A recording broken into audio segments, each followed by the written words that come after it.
Sir నమస్కారం sir. నమస్తే sir ఈరోజు చూసుకున్నట్టయితే ఇప్పటికి కూడా యుద్ధం అనేది ఇరాన్ అమెరికా మధ్య యుద్ధం అనేది ఇప్పటికి కూడా కొనసాగుతుంది. దీనివల్ల ఆంధ్రప్రదేశ్ ఏపీకి విశాఖపట్నానికి గల నష్టాలు అంటే ఎగుమతుల విషయాల్లో కానీ మన తెలంగాణ ఎగుమతుల విషయాల్లో కానీ ప్రతి ఒక్కరు కూడా భారీ నష్టం వాటిల్లే అవకాశం అయితే ఉందని చెప్పి కొన్ని సంఘాలు అయితే అంచనా వేస్తూ ఉన్నాయి. దీనిపై మీ స్పందన ఏంటి సార్? అంటే పూర్తిగా ఇరాన్ యొక్క ప్రస్తుత పరిస్థితి చూస్తే మాత్రం 60% పూర్తిగా ధ్వంసమైన ఇరాన్. ఎందుకంటే సుమారుగా 7,000 క్షిపణులు ఇజ్రాయెల్ ప్రయోగించింది. సో ఇరాన్ను కోలుకునే అవకాశం చాలా తక్కువ స్థాయిలో.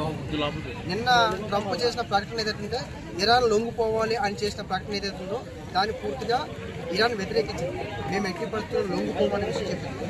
అదేవిధంగా చూస్తే మాత్రం సుమారుగా ఇరాన్లో 10,000 బిల్డింగ్లు కూలిపోయి ఇరాన్లో. అదేవిధంగా ఇరాన్లో ఉన్న ఉగ్రస్థావరాలు మొత్తం కూడా ఇజ్రాయెల్ ధ్వంసం చేసింది.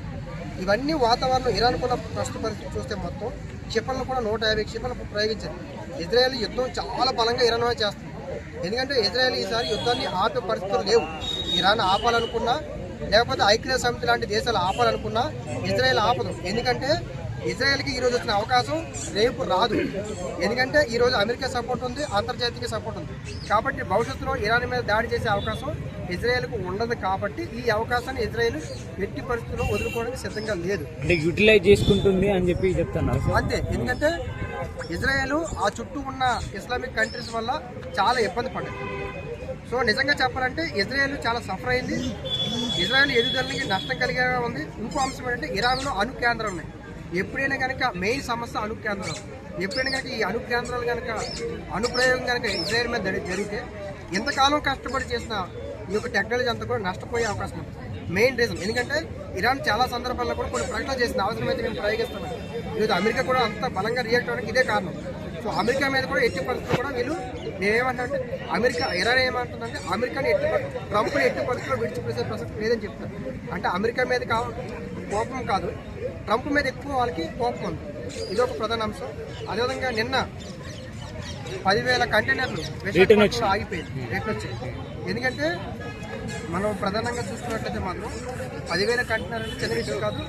ఈ యొక్క అంటే మనకి ఈ విశాఖపట్నం సముద్రం కావచ్చు, కాకినాడ పోర్ట్ కావచ్చు, మనకి బ్రిటిష్ కాలం నుంచి ఉన్నప్పుడు నడుస్తున్న అంశం. అయితే ఏవైతే హార్మోన్ జలసంధి మూసుకుపోయిందో హార్మోన్ జలసంధి మూసుకుపోయినా సరే ఖచ్చితంగా మేము ఆర్మీ ప్రొడక్షన్ ఇచ్చి మేము రిలీజ్ చేస్తామని ట్రంప్ ప్రకటించారు. ఆయన ప్రకటించారు తప్ప ఎక్కడ ఎవరికి సపోర్ట్ లేదు. ఇప్పుడు 10,000 కంటైనర్లు వెనక్కి వచ్చాయి. ఈ 10,000 కంటైనర్లు ఏముంది? మెడిసిన్ ఉంది, రొయ్యలు ఉన్నాయి, మాంసం ఉంది, పాలు ఉన్నాయి, పప్పు దినుసులు, పండ్లు, జీడిపప్పు ఇవన్నీ ఉన్నాయి. ఎందుకంటే పూర్తిగా విశాఖపట్నం నుంచి పూర్తిగా పశ్చిమాసియా దేశాలు అంటే సుమారుగా 19 దేశాలు ఉంటాయి. 6 దేశాలు బలంగా ఎక్కువ వెళ్తున్నాయి. ఎందుకంటే ఇప్పుడు రంజాన్ మాసం కాబట్టి ఈ ఎక్స్పోర్ట్స్ ఇంకా ఎక్కువ ఉంటాయి. అంటే జీడిపప్పు కావచ్చు, పళ్ళు కావచ్చు, ఇవన్నీ ఎక్కువ ఎక్స్పోర్ట్ అవుతాయి. ఈ టైంలో వెనక్కి రావడం వల్ల ఫస్ట్ టైం విశాఖపట్నంకి వెనక్కి బ్యాక్ వచ్చింది. ఇప్పుడు వాటిని వెనక్కి కూడా బ్యాక్ చేసి స్టోరేజ్ చేయడం అనేది పెద్ద సమస్య. ఈరోజు రేపు సెంట్రల్ గవర్నమెంట్ కూడా మాట్లాడుతుంది. చంద్రబాబు నాయుడు గారు కూడా ఈ అంశం మీద సెంట్రల్ గవర్నమెంట్కి రిక్వెస్ట్ పంపించారు. అంటే ఈ అంశాన్ని ఏం చేయాలి? 10,000 కంటైనర్లో ఉన్నది తినే ఐటెము, తాగే ఐటెం, దాన్ని ఎలా స్టోరేజ్ చేయాలి? ఇదొక సమస్య. అందులో ఫస్ట్ టైం ఇది అంశం. మళ్ళీ మెడిసిన్స్ కూడా ఉన్నాయి కదా, దాంట్లో మెడిసిన్స్ కూడా ఉన్నాయి. కాబట్టి ఇది ఒక పెద్ద సమస్యగా మారింది. కేంద్ర ప్రభుత్వం కూడా జోక్యం చేసుకునే అవకాశం ఉంది. అయితే ఇంకో అంశం ఏంటంటే విశాఖ నుంచి Oman, Qatar, Dubai, Saudi Arabia countries ఎక్కువ ఎగుమతులు. ఇవి చెప్తున్నది ఏంటంటే మెడిసిన్, రొయ్యలు, మాంసం, పాలు, పప్పు దినుసులు, జీడిపప్పు వేయడంతో నేను చెప్పిన 6 దేశాలకు ఎక్కువ. పశ్చిమాసియా దేశాలు అంటే మొత్తం 19 ఉంటాయి.